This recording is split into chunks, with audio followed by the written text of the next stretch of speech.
When you hear the word welcome, what comes to your mind? Well, that's today's topic. Your ministry can have fantastic worship. Think about it, where students are given an opportunity to connect with their creator and their redeemer. That was 2 weeks ago's conversation. Well, your ministry can also have insightful and practical teaching from the Word of God, where students are given the chance to grow in the grace and knowledge of our Lord Jesus Christ. That was last episode. But if a student does not feel welcome in the ministry where they attend, I believe this all falls apart. Something I've said for years, it goes like this.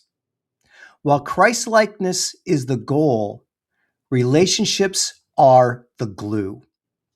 So as you listen to the conversation in today's podcast, I want you to be thinking through this. Does your ministry truly have an authentic, welcoming culture? Well, hey, friend, welcome to the Next Gen Matters podcast, a show for ministry leaders seeking to move beyond overwhelm and move into leading with clarity, confidence, and consistency. Today is very special for me. I had the privilege to bring in a dear friend of mine joining into this conversation. Justin Lucas is the student director at Mercy Hills Church in Greensboro, North Carolina. I was thinking today, I met Justin. It was right about 21 years ago now, when he was 18. And I saw him begin to grow up as a young man, but I have seen him the last number of years truly become a man of God. When I think of a youth pastor that could take any one of these 5 areas we've been looking into, worship, the word, today, welcome, then witness and work, Justin could crush any one of these 5. He was so gracious to take this one. So Justin, I just want to say, I have been so delighted to see you become a pros pro in student ministry.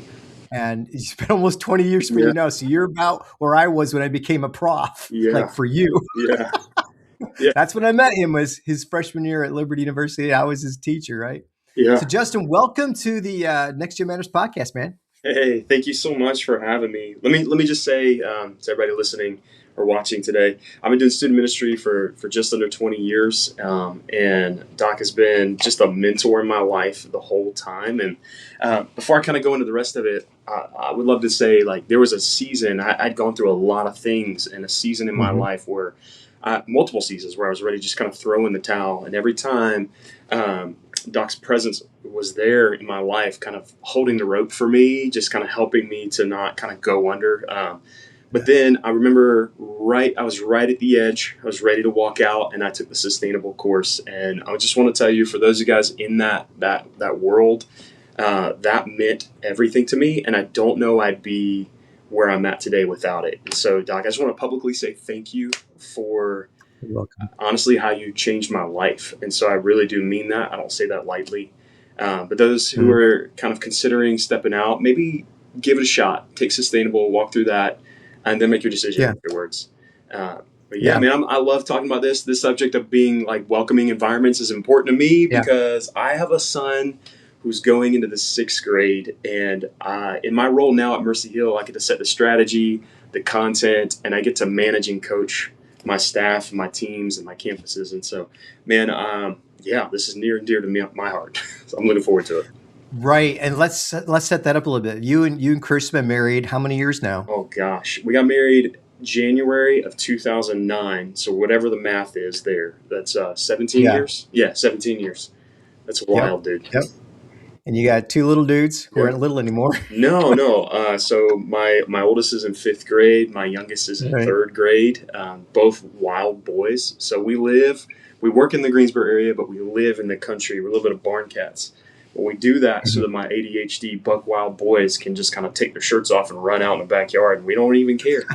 Our neighbors are cows and horses for that reason. Do the ATV. Yeah, no, for real. I love it. Yeah. It's cool because a number of years ago, I was speaking at a church in an hour away in Roanoke, Virginia. And this precious lady walks up to me and she goes, my son, Justin Lucas. And I just gave her a hug. Yeah.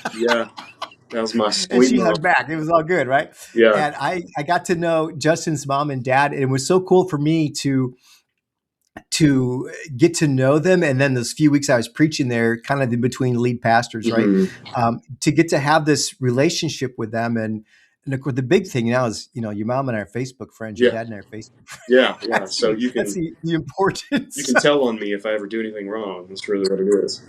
But yeah, Justin and Kristen, oh my goodness. Let me make this really quick. I remember back, it was one of your first ministries. Yeah, yeah. You came up to the university, and I think it was College for Yep. Weekend. And we spent an hour in my office, and all three of us were sobbing like Oh babies. yeah. Oh yeah. The hurt that you were going through, and the fact you didn't quit. Mm.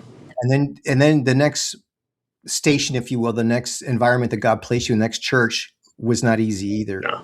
And yet you have consistently been, just not in the game, Mhm. but you've consistently grown through it and Mhm. not given up and not quit. And I'm going to bring Justin in another podcast, probably in the next few episodes, going down to his place there in North Carolina to just really walk through even some of that. But that's another conversation. Yeah. We're going to look into the idea here of welcome. And when I say welcome, let's define the term.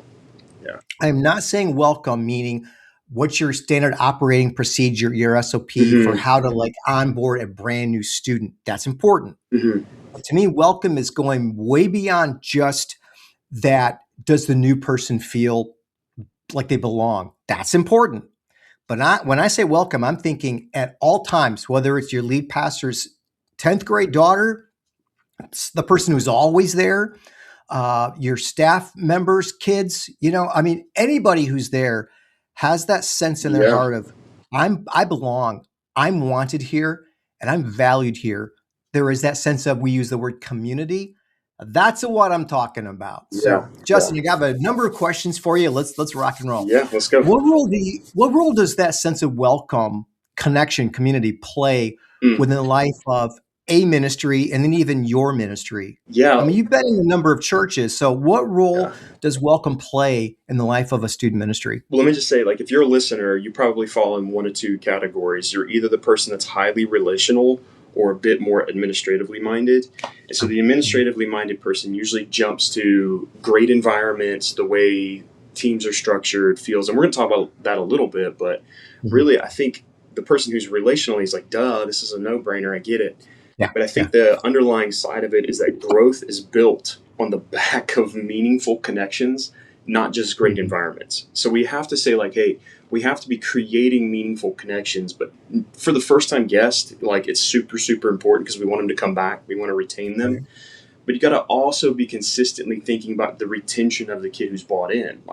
Are they continuing to build great friendships? Are they truly known and loved by at least one leader? And I'll tell you, at Mercy Hill, we have big, big goals. We want to see a large number of baptisms. We want to see a large number of people sent out on mission. We're talking to the nations. We're talking, church planting, big things. We want to see all this. But if you want to go from point A to point B, that meaningful connection, this welcome concept, is huge for it. Mm-hmm. So let's just say somebody gets saved, they get baptized, but then they don't feel like they get connected. They don't feel like they're building friendships. It's hard for them to want to get back. So if you have this missions pipeline, it really doesn't even work if you have an absence of a welcoming environment, of connections, of community, however you want to word it. So you have to look at it and say, I have to be the person who spearheads this and leads in this, but I also have to set up other people to walk in this. We want to have pathways to help people go from connected to the crowd to committed to the family. You can't just assume it's going to happen. So be the person, but also have the process. Yeah. Yes and yes. Yeah. And I love that, because we do need to have, in a sense, I'll use the word organization or operating procedures. We do have to have the word you use. I love it. Pathway. Mm-hmm. What have we created? Yeah.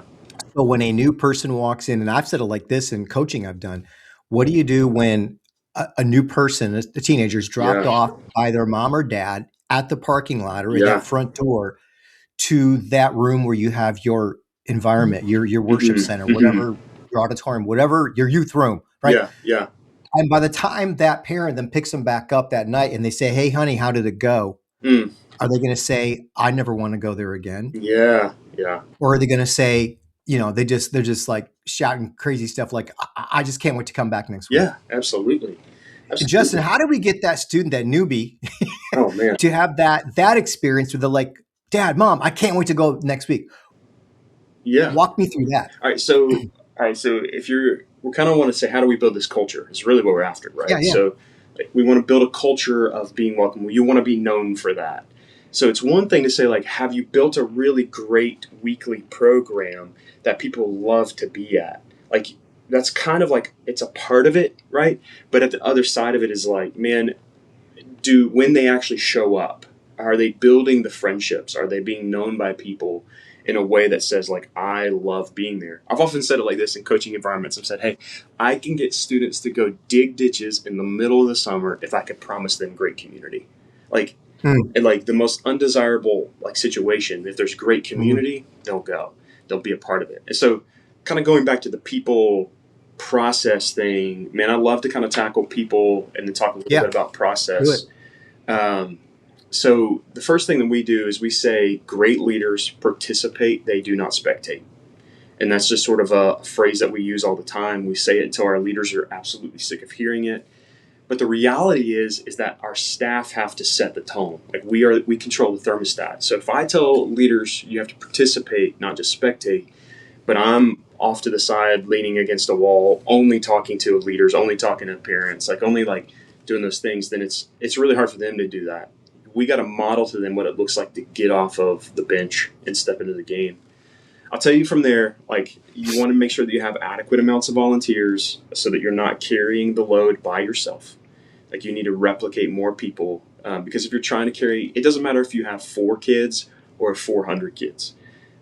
Like no matter what, like you can't be the only guy or the only girl leading in Hmm. that way. Make sure you have Agreed. teams, but then I would even say having team leaders in that to even help carry and shoulder the weight of replicating this culture. But then, man, I'm going to tell you, from a people standpoint, I would even say like sit down, draw what is a character profile for a Mm, welcoming individual is mhm. huge. Here's the 7 things that we say. We have 7 Okay. in our character profile. We say this person needs to be high EQ. Um, if you're going to be a Mhm. welcoming individual, high EQ is important because you need to be able to read a room, help students understand Yep. what's going on, help them now. Their students by nature are low EQ creatures. We can't match that. We have to be above that so that we can help them navigate Dude, I life. see that every Wednesday night Dude, with it's high wild. schoolers, Yeah. So let alone middle school. yeah, so high EQ, we have to be Mhm. approachable. So, I mean, it's like if you have that face that when you're emotionless, you just look angry at the world. Maybe force yourself to smile all night. Like, be self-aware, be approachable, be positive. So, there's going to be a lot of situations in student ministry where things go wrong, go awry. Like, you have to be a positive person. You can't let those things kind of Right. overwhelm you or overstress you. And if you're the type of person where they do, you need to actually set up a team leader who can handle all the logistics of the night so that you don't get overwhelmed by it. Because everybody's looking at the leader to have that kind of positive outlook on stuff, and they're looking Mhm. to our volunteers. So if you have somebody, if you can't handle the logistics plus the welcoming thing, give the logistics away. Um, the fourth thing is being proactive. And what I mean by that is like there will always be kids who are disconnected, whether it's a first time guest who showed up without any friends, or it's a Mhm. student who comes every night, but they're introverted, or maybe they're neurodivergent, or maybe they have all these other things. The proactive leader is operating in a high level of intentionality that says, like, I'm going to look to the corner, I'm going to see the kid, and I'm going to go after them. Like, Mm. that's the proactive leader says, I'm not going to wait for a need to arise. I will anticipate the needs of a welcoming environment, and I'm going to go make it Mm. happen.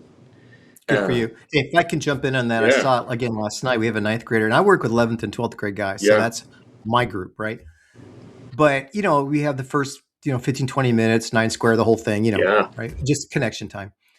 And he's always by himself. He sits by himself, and he's smaller. He's very thin. Mm, In other words, he looks like he's probably seventh grade, mm-hmm, but he's ninth grade at one of our local public high schools here, Jefferson yeah, Forest High yeah, School. And I pull for him. yeah. So I walked over to him last night and we're recording this on a Thursday, so Wednesday Yeah. night. And just again, I'm probably 45 years older than him. Yeah. I don't care. Gosh, I don't yeah. care. Yeah. And I, hey, how was the week so far? Just that simple conversation. I am not his leader. I don't care. I'm in the room Yeah. Yeah. and not pushing him, but just Yeah. yeah. So I love what you're saying.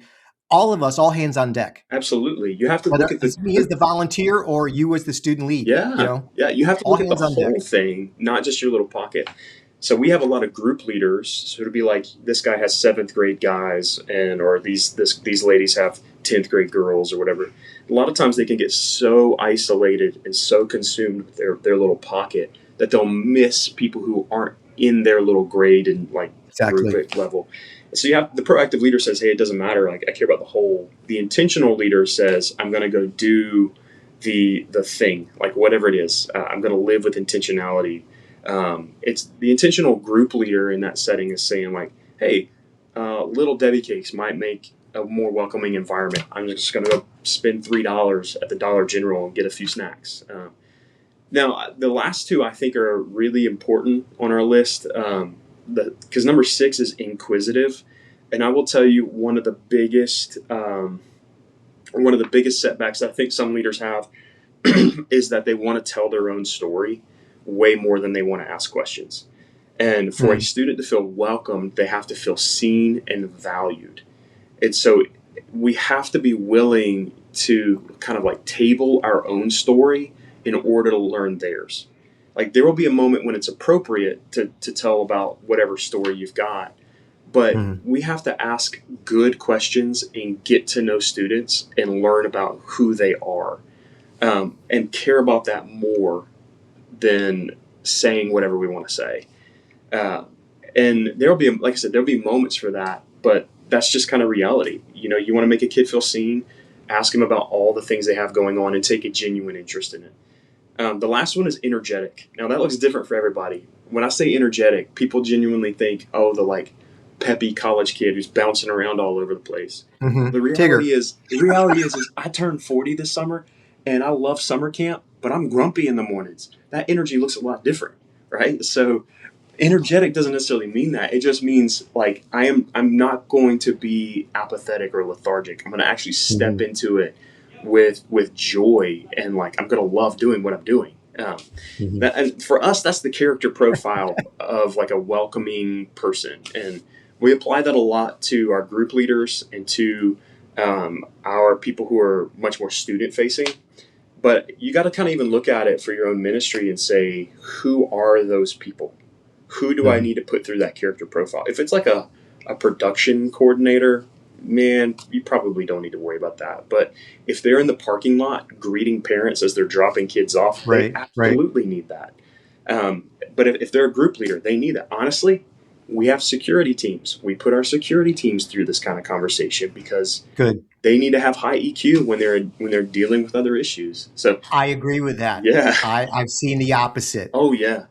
Like we want those guys. They're hyper vigilant. Like they're right taking their TRT shots and jacked out of their mind. But we want them to be physically intimidating, not relationally intimidating. Right. Yeah.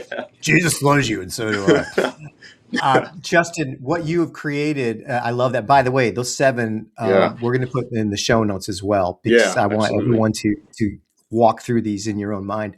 Also, something that I've heard before and I've really integrated into my own life, and this was back in my early 30s, so way back in the day. For me at least, was the idea, this one speaker said the idea of being friendly over function. And I began to really process that, and I've actually tweaked it a little bit where I say friendly with function. Yeah. Because I want everyone to do their function well. Yeah. And I think the classic case is where you worked in college. You were running Chick-fil-A. Yeah. Because you're delivering it to us at one of our big outreach events at Liberty. Called Scaremare. Oh man. Hey Doc, I got some extras. Thanks, buddy. Yeah, for real. What I'm saying is Chick-fil-A has done that. That is their reputation because it's in their DNA. Yeah. It's friendly with function, high Yeah. functionality. They do their job well, Mm. but they also have that EQ. Yeah. And if you can't pull that off, well, then I won't Yeah. say any other fast foods, but you can Right. work down that street, Yeah. on that other one. Yeah. So I say even the person, delivering the food or providing any kind of service, they Yeah. still have to have that face that says we value you. Oh, yeah. So Absolutely. you really created that well within your team. Mm-hmm. But then next question to go a little deeper level is, so what can you do to create the culture of welcome within your students? Mm. Yeah. So here's what I would it, kind of like. I think you have to back up a little bit even with Sure. that because like it's people and process. So if you have all of the incredible people, but they don't have the process to make those things work, like it just doesn't really work well. Like you can have incredible people, but if they don't know what they're doing, it doesn't matter. Um, so I won't go into all the detail. If any of you guys want to like reach out to me, I can tell you how we do everything. But the reality is what we say is a little bit different. We instead of people saying, or let me back up. Most people will say we chart this from entry to exit, right? From the Okay. moment they walk into the parking lot to the moment they leave. Like that's Mhm. not bad, but I think it's inadequate. I think it's a little incomplete. What we say is from entry to re-entry. What we're doing is we're trying to say how do we get people to go, basically to come back and to keep coming back. Okay. And so, clear signage in the parking lot, high energy. When we get to the check-in tent, our people are trained to be welcoming and awesome. We have a separate area for first-time guests, and we have Good. students. So our student leadership team, one of those things that's kind of like tied to that, is student leaders are taking rotations and they're at that tent. They're helping students feel I comfortable love when they that. come in. They're being Good. inquisitive. They're taking down information. Um, then during the service, those first time guests are getting like our check-in team adults are handwriting Mhm. cards for them and they get mailed out next day. But then at the Love end of that the too. night, our student leaders are our student leaders are actually sending out text messages to the first time guests. So for us, we look at it and we say, we can like create all of this, but if it's not students engaging students, we have far less retention.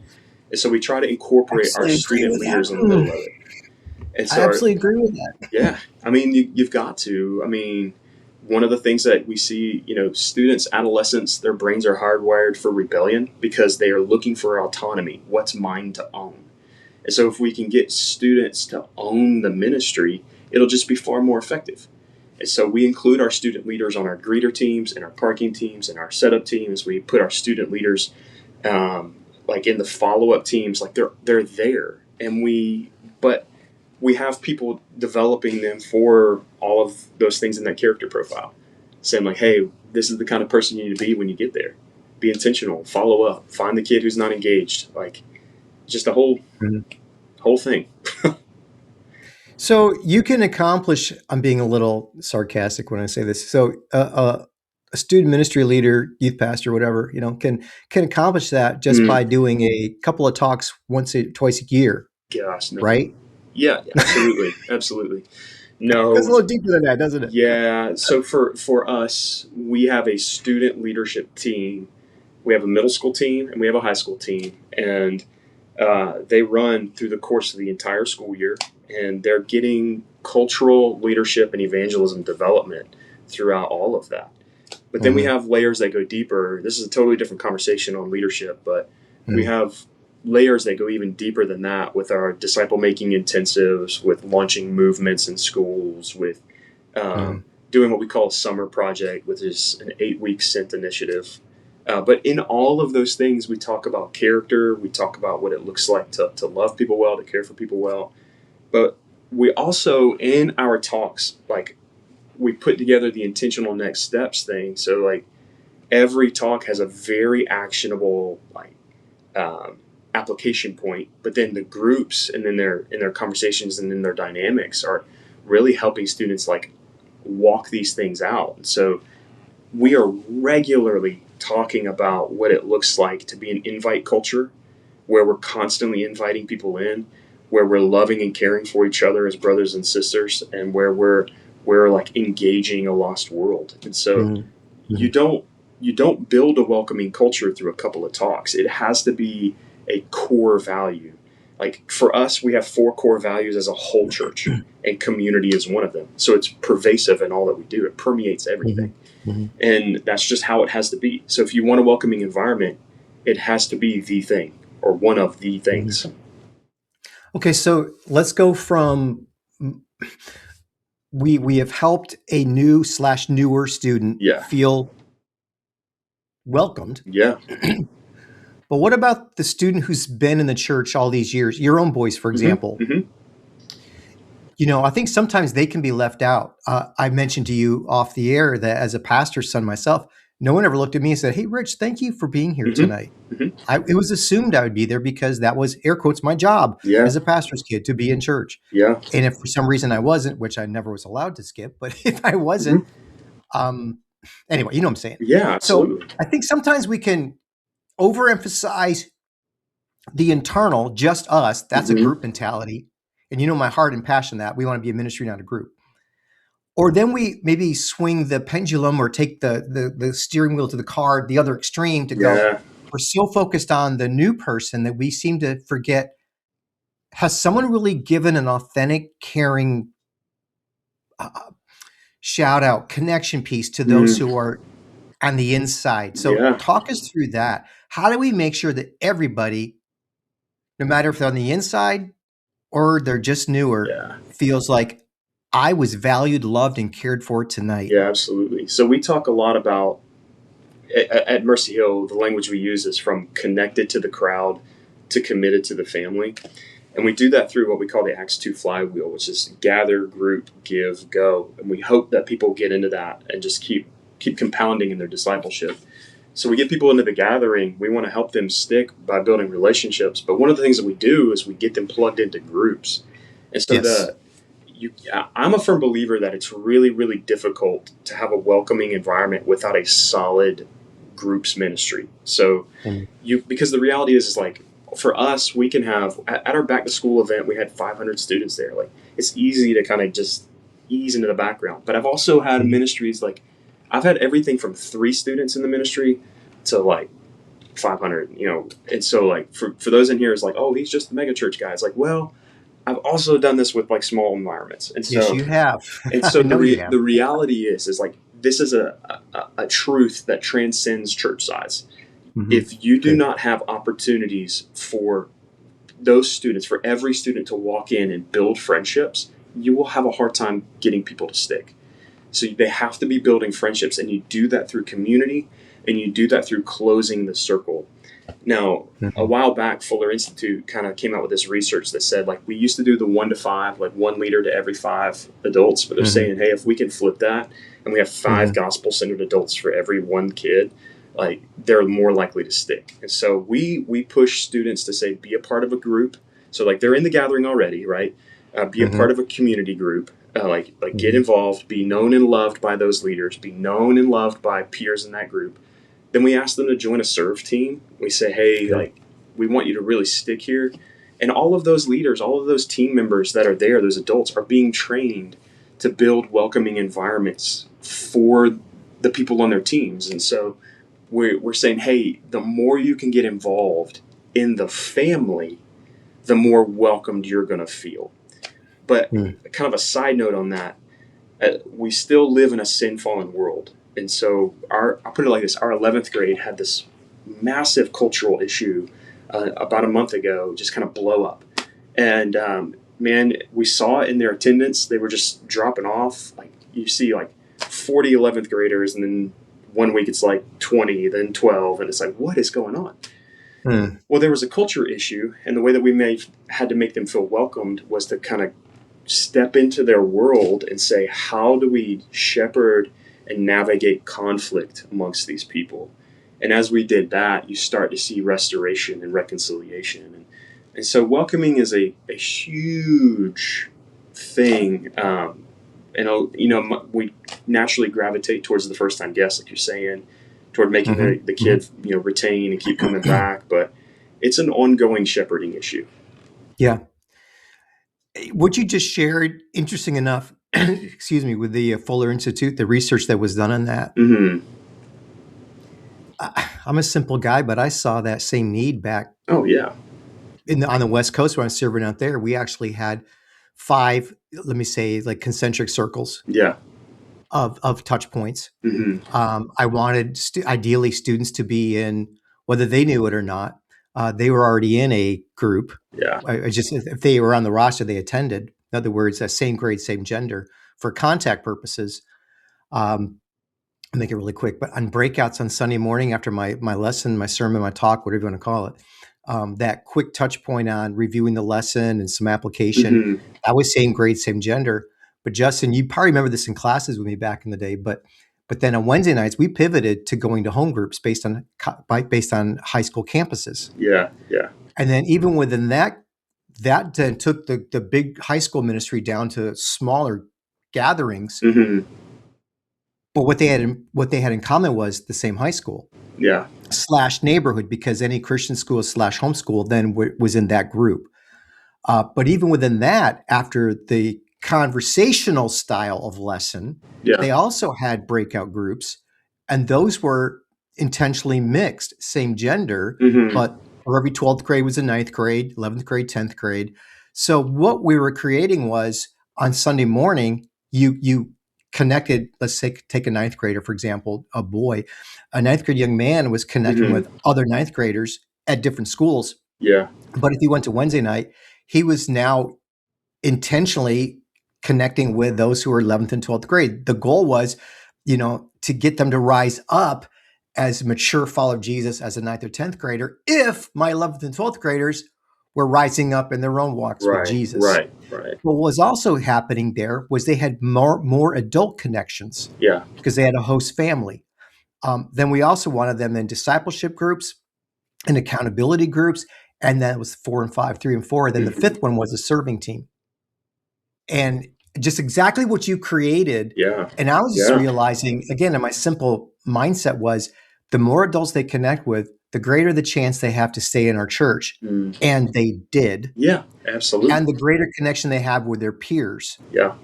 And that really was one of the best ways to break down cliques in small group. You know what I'm saying? Yeah. By small group is that clique thing. Yeah. Because now they're being integrated into more than just one social gathering. Yeah. So I love how you put that together. Mm. And one thing I said, it's corny. Okay. It's corny, y'all. You can go ahead and chuckle if you want. But on Thursdays, I simply called it Thank You Thursdays. Yeah. I asked every one of our leaders on the Wednesday night to touch base with everyone who attended in their small group to say thank you. Yeah. And honestly, and just to say thank you for coming. Yeah. And I said Yeah. that no matter if it was our lead pastor's kids who were in the high school ministry, no matter if it was them, Yeah. my own son, to others, I don't care who they are. Everyone gets a authentic, genuine thank you for coming. And then I wanted the student leaders Yeah. to do the same thing as they saw them at school. Because again, they were in the same campus group. They probably see each other in school the next day. I just felt like, man, if I know I belong, I'm going to be here. Think of the adults that keep Right. bouncing from our Right. churches. Right. Lynchburg has 400 churches in the greater LYH. Mm. And constantly we are seeing people, well, I tried that church for a while. I did that church for a while. I'm into this church now. And I'm sure you see it in Greensboro. Yeah. All over, man. We see And it a it lot. usually comes down to, I just didn't feel connected. Yeah. This Yeah. is not an adolescent need, although adolescents scream for Right. connection. Well, we're It's all also an looking for adult need. belonging, right? By the way, I'm gonna steal the Absolutely. Thank You Thursday thing because I think it's brilliant. It's corny, but you can have it. Here's why I think it's brilliant. Everyone is asking the question like about autonomy, especially Right. students. Like they want to know what's theirs to own. And so when if a leader writes out and says thank you, it actually celebrates that autonomy and says, "Hey, you made a choice to be here. I'm so glad you did." Like I think it's brilliant. So I'm going to steal it. I'm going to be setting up a meeting with my staff probably the next week. Hey, we're doing Well, this. even before that, buddy, my goal personally as a student pastor Yeah. was every adult. This is in the weeds, okay? But here we go. Yeah. Every adult got from me. Yeah. My eyes looked in their eyes, and I said, "I want to thank you," and say Man. why Yeah. of them serving that, whether it was Sunday, that event on the weekend, the Wednesday night. Again, now I really value that as a volunteer. Dude, love that. Now Yeah, I'm on the other side of that now. yeah, yeah, So I wanted to make sure, and specifically the one who was new yeah, or newer, I really wanted them to know from me. I would say chase them down. You know what I'm talking about. yeah, yeah, Make sure I absolutely. try to connect with them. I got the same student that wants to talk to you after every Wednesday night lesson. Hmm. You know what I'm talking about? Oh yeah, I said, excuse me for a minute. I wanted to go find that one who was new or newer to say, I want to thank you so much. oh yeah, The simplicity of just authentic care. yeah, Anyway, we're gonna keep moving on this. Grand Slam. So what we're doing is the same question yeah, I'm using for all three of these five, and here it is. What would be your Grand Slam when it comes to welcome? And I have two bullet points on this. yeah, Describe what you would both love to see within the ministry, your yeah, Grand Slam, and then describe within the personal life of your students, yeah, the Grand Slam, the big win. yeah, yeah, absolutely. Okay. All right. So I would say a first-time guest rolls up to the student ministry, gets plugged in, falls in love with the gospel, gets saved. So meaningful Mhm. connection begins with a meaningful connection with Christ. So falls in love with the gospel, gets saved, falls in love with the ministry, gets plugged into a group. They begin to build that. They become they kind of step off of the sideline or the bench. They Mhm. become an inviter, and they invite their unsaved friends. Mhm. And when their unsaved friends arrive, they are met by students and leaders who make them feel seen, valued, and known. And then that, this like second generation now, first time guest, gets Mhm. excited to keep coming back, eventually gets saved, gets plugged into the ministry. They become an inviter. Now let's go back to the first time guest, right? The first one. Yeah. That Yeah. person sees the effectiveness of being an inviter and building a welcoming culture. And then that impact and how God's used them spurns them on for greater impact. And they step further into the missions pipeline, doing DMIs, launching movements, joining summer project, whatever it looks like, Mhm. church plants. And they go, hey, if God could use a welcoming culture and an invitation from me in that simple environment, what else could he do through my life? Mhm. That would be a Mhm. grand slam from a Mhm. student perspective or ministry perspective. I don't know. Maybe Yeah. that's both. Uh, Another grand slam for me Yeah. is a group leader. A group leader looks over, sees a student who is disengaged, and takes it upon themselves to go make them feel connected and plugged in. No one had to tell them how to do it. They Yep. just go do it. That to me, maybe it's not a grand slam, but it is definitely a home run. You don't have to keep coaching them. Yes, yes, You've learned to coach them. They own it. yeah. Because at that point, they're owning Yeah. culture, not just a process. Right. Because again, it's the goal is Christ likeness. Yes, The yes, glue is relationships. absolutely. Because I've heard some parachurch organizations talk about relationships are the goal. And I'm thinking, no, being like Jesus and completing the mission of Jesus is the Mm, goal. Come on. yeah, yeah, But the glue is relationships. absolutely. We're going to begin to land this plane. Well, And I got something to share on this kind of when it comes down to this statement. So here we are. mm, When it comes down to it, welcome is not a side value. mm, It in reality is the structural integrity of a spiritually fit ministry. well, Worship can lift the hearts. And the word, of course, can shape the mind and change a life. But if a student walks into your room and feels unseen or unknown or even unnecessary, the impact of everything else will become diminished. So, welcome is where the gospel becomes tangible. It's where relationships, I love this, you ready? Become the runway for transformation. mm, It's mm, where the outsider discovers they have a place and the regular attender realizes they have a purpose. So, because as we get to the end of the day, I keep saying it, Christ likeness is the goal, but relationships are the glue. And a ministry that truly welcomes students is a ministry where the Holy Spirit now has the room to work deeply, consistently, and beautifully in the lives of these students that God has entrusted to your care. So here's my dream. Dream with me. Here is a room full of students. Ready? Students who instinctively move toward the new person because welcome has become their reflex. It's just Mm-hmm. automatic, not just their responsibility. It's a spirit thing, just not a functional thing. Yeah. Yeah. Students also, dream with me, right? Students also create a culture that's so warm, so caring, so genuine, so others focus that someone who's new feels like family, even before the first worship set comes on, or Justin, even before you get up to do your lesson or your Mm-hmm. talk. Mm-hmm. It's already like they've made up their mind. I belong here. Mm-hmm. And then dream with me, a room full of students whose friendships become the living proof of the gospel. What's the essence of the gospel? Jesus connects us to the Father, right? So Yeah. these friendships are now living proof of that kind of love, bridging differences, healing loneliness, and showing the culture and the world around us that Jesus Christ and his community is the best place to be. We are the hottest ticket in town.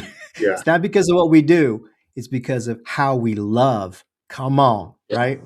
So, this is why your welcome matters. And this is why we must teach our students to be the Mm-hmm. caring hands and the feet of Jesus.